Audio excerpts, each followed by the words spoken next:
अन्नपतेन्नस्य दोदैझनमीवस्य शुक्मिनः प्रप्रदातारन्तारिख ऊर्जन्नो देहिद्विपदे चतुःपदे चतुष्कोणमण्डलं कृत्वा तदुपरि नैवेद्यपात्रं निधाय गायत्रीमन्त्रेण पात्रं प्रोक्षयेत् ऋतन्त्वा सत्येन परिखिञ्चामि धेनुमुद्रयाम् अमृतीकृत्य ग्रासमुद्रया ॐ प्राणाय स्वाहा ॐ अपानाय स्वाहा ॐ व्यानाय स्वाहा ॐ उदानाय स्वाहा ॐ समानाय स्वाहा ॐ ब्रह्मणे नमः।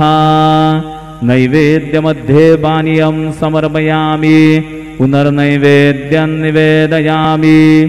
ॐ प्राणाय स्वाहा ॐ अपानाय स्वाहा ॐ व्यानाय स्वाहा ॐ उदानाय स्वाहा ॐ समानाय स्वाहा ॐ ब्रह्मणे नमः।